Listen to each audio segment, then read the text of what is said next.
ہمارے ہاں ہوتا کیا ہے، اس سال آپ نے اپنی جانب سے قربانی دے دی، آئندہ سال لوگ کہتے ہیں پچھلے سال میں نے اپنی جانب سے دی تھی، اس سال میں اپنے مرحوم بابا کی جانب سے دوں گا۔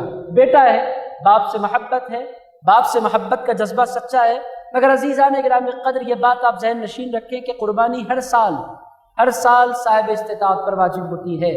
ایسا نہیں ہے کہ آپ اس سال قربانی دے دیں تو آئندہ سال پھر آپ دادی کی جانب سے دیں گے، اس کے بعد نانا کی جانب سے دیں گے، ایسا نہیں ہے۔ آپ اگر صاحب استطاعت ہیں تو ہر سال آپ پر قربانی واجب ہوتی ہے۔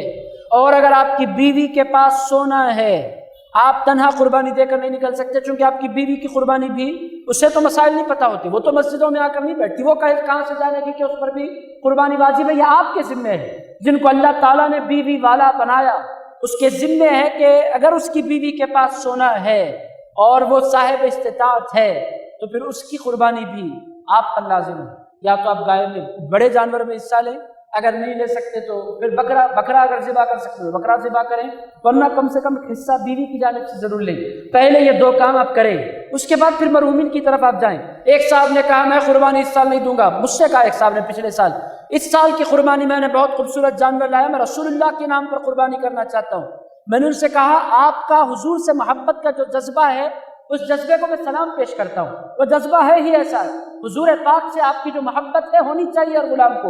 اور میں نے ان سے کہا آپ کی قربانی کے بارے میں نہیں، اس سال میں اپنا جانور نہیں ذبح کر رہا، میں سرکار کی جانب سے، کہ آپ غلط کام کر رہے ہیں، حضور پاک علیہ السلام کی سنت کے خلاف آپ جا رہے ہیں، اور آپ ایک بہت بڑے واجب سے محروم ہو رہے ہیں، اور اللہ کی بارگاہ میں آپ سے سوال کیا جائے گا۔ عزیزان گرامی قدر، قربان واجب ہو جانے کے بعد اگر آپ اپنی جانب سے قربانی نہیں دیتے تو پھر آپ سے سوال کیا جانے والا ہے، یہ بات ذہن نشین رکھیں۔ تو پہلا کام، اب آپ دیکھیں سرکار پاک علیہ السلام کی جانب اگر آپ نگاہ کر کے دیکھیں، رسول اللہ علیہ السلام ہر سال 2 دمبے منگوایا کرتے تھے۔ حضور پاک علیہ السلام کا معمول یہ تھا، 2 دمبے منگواتے تھے۔ عید کی نماز ادا کرنے کے بعد حضور پاک علیہ السلام خود دمبا ذبح فرماتے، پہلا دمبا اپنی جانب سے اور دوسرا جو بکرا ہوتا وہ سرکار کی پوری امت کی جانب سے حضور ذبح فرماتے تھے۔ اور حضرت مولا کائنات علی مرتضیٰ شیر خدا خدمت میں کھڑے تھے۔ آخری سال جب حضور پاک علیہ السلام نے دمبا ذبح فرمایا، ارشاد فرمایا اے علی آئندہ سال سے تم میری جانب سے قربانی دے دیا کرو، ایک اپنی جانب سے ایک میری جانب سے۔ میرے دوستو سرکار کی جانب سے دینا ہے، یہ درست ہے، مگر کب؟ پہلے آپ کا جانور ذبح ہو جائے، آپ اپنی قربانی سے جب سبکدوش ہو جائیں تو پھر آپ امت کے دیگر افراد کی جانب سے یا پوری امت کے آقا مولا صلی اللہ تعالیٰ علیہ وآلہ وسلم کی جانب سے قربانی کا اہتمام کریں۔ یہ غلط فہمی میں نہ رہیں کہ بابا کی جانب سے میں کر دوں گا، دادا کی جانب سے میں کر دوں گا، سب بعد میں۔ پہلے آپ کو آپ اس کو یوں سمجھ سکتے ہیں، آسان کر دیتا ہوں، اب آپ کو جمعہ ادا کرنی ہے، اب آج کی جمعہ کی نماز آپ پر فرض ہے، آپ جمعہ کی نماز کو آ کر اے اللہ آج کا جمعہ میں اپنی جانب سے نہیں پڑھنا چاہتا، میرے پردادا کی جانب سے میں پڑھنا چاہتا ہوں۔ اللہ فرمائے گا جمعہ تجھ پر فرض ہے بھائی، پہلے تو پڑھ، پردادا کی بعد میں فکر کر، پہلے جو جمعہ تجھ پر فرض ہے وہ تو ادا کر۔ عزیز دوستو بات آپ کی سمجھ میں آ رہی؟ جو کچھ چیزیں آپ پر فرض ہوتی ہیں، فرضوں میں آپ کوئی اس کو ثواب آپ نہیں پہنچا سکتے، ثواب فرض میں نہیں پہنچایا جاتا، ثواب نفل میں پہنچایا جاتا ہے۔ بات آپ کی سمجھ میں آ گئی ہے؟ ظہر آپ کو پڑھنی ہے، سر اے اللہ آج کی اثر کا ثواب مجھے مت دے، اے اللہ میری نانی کو ثواب پہنچا۔ اللہ فرمائے گا بندے تجھ پر فرض ہے پہلے نماز، تو ثواب پہنچانے چلا ہے نانی کو، پہلے تو اپنا فرض تو ادا کر۔ میں سمجھتا ہوں کہ آپ لوگوں کے ذہن میں یہ بات بیٹھ گئی ہوگی۔ یہ جو مسکنسیپشن ہے ہمارے ہاں، بہت سے لوگوں کو میں ہر سال دیکھتا ہوں اس سال میری جانب سے نہیں ہوگی، دادا کی جانب سے، پردادا، یہ نہیں ہونا چاہیے، پہلے آپ اپنی جانب سے کیجئے، اس کے بعد آپ جس کی جانب سے کرنا چاہے کیجئے۔ اور بہت سے لوگ شرارت یہ بھی کرتے ہیں، کماتے خود ہیں، میں دیکھ رہا ہوں سوسائٹی میں، خود کی اچھی تنخواہ ہے، بیوی بھی ہے، بچے بھی ہیں، اور الحمدللہ کھاتے پیتے ہیں، قربانی کے دن آتے ہی بابا کی محبت یاد آ جاتی۔ قربانی آپ اس سال دیں گے؟ نہیں، ہمارے والد صاحب دے رہے ہیں نا۔ بھائی آپ کیوں کما رہے ہیں پھر؟ آپ کی بیوی ہے، آپ کے بچے ہیں، آپ کی کمائی ہے، آپ کی سیونگ ہے۔ قربانی جب جانور ذبح کرنے کا معاملہ آتا ہے سیدھے والد پر ڈھکل دیتے ہیں، ایک جانور پر پورا خاندان نکل جانا چاہتا ہے۔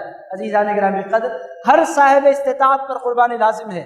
اگر والد صاحب آپ کی جانب سے دے رہے ہیں تو اٹس اوکے، والد صاحب اپنی قربانی دے رہے ہیں اپنی جانب سے، اپنی بیوی کی جانب سے، تو آپ کو اپنی جانب سے، اپنی بیوی کی جانب سے قربانی دینی ہوگی۔ ایسا آپ کہہ کر نہیں نکل سکتے ایک قربانی پورے گھر کی ہوگی، ایسا نہیں ہے۔ ہر صاحب استطاعت پر یا تو ایک جانور ذبح کرنا لازم ہے یا ایک حصہ لینا لازم ہے۔ آپ اس بات کو ذہن میں رکھیں۔ آپ ان پر ڈال کر تنخواہ جب لینے کی بات آتی ہے، یہ نہیں بولتے میرے والد صاحب نے تنخواہ لے لی ہے میں تنخواہ لینا نہیں چاہتا، یہ نہیں بولتے۔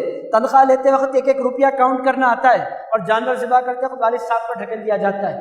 عزیزان گرامی، میں دیکھ رہا ہوں ایسے لوگوں کو، میں ایسے لوگوں کو دیکھتا ہوں، جانتا ہوں، اسی لیے آپ کی خدمت میں عرض کر رہا ہوں، زبردست تنخواہ اور بہترین تنخواہ اور اچھی کار میں نکلتے ہیں، جانور جب ذبح ہمارے والد صاحب دے دیے نا قربانی، یہ کیا ہوشیاری ہے، شرافت ہے، شرارت ہے، میری سمجھ میں نہیں آیا۔ عزیزان گرامی قدر، اس کو کیا کہتے ہیں؟ جہالت کہوں، شرارت کہوں، کیا کہوں، میری سمجھ میں نہیں آ رہا۔ تو قربانی کے حوالے سے ایسے پیسے بچانے کی کوشش نہیں کرنی چاہیے، اور عزیزان گرامی قدر، اس کو ہوشیاری میں نہیں کہوں گا، اس کو ڈیڑھ ہوشیاری کہیں گے آپ، اور ایسے لوگ نقصان میں ہوتے ہیں۔ مثلاً اللہ کے ساتھ بندے کو ہوشیاری نہیں کرنی چاہیے۔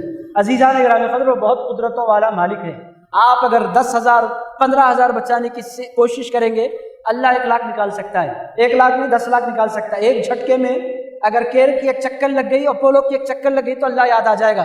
10,000 آپ نے بچائے ہیں، 10 لاکھ لگ جائیں گے۔ عزیزان گرامی قدر، اسی لیے انسان کو ہوشیاری نہیں کرنی چاہیے، اپنی حیثیت کو سمجھتے ہوئے قربانی کا جذبہ اپنے دلوں میں پیدا کرنا چاہیے۔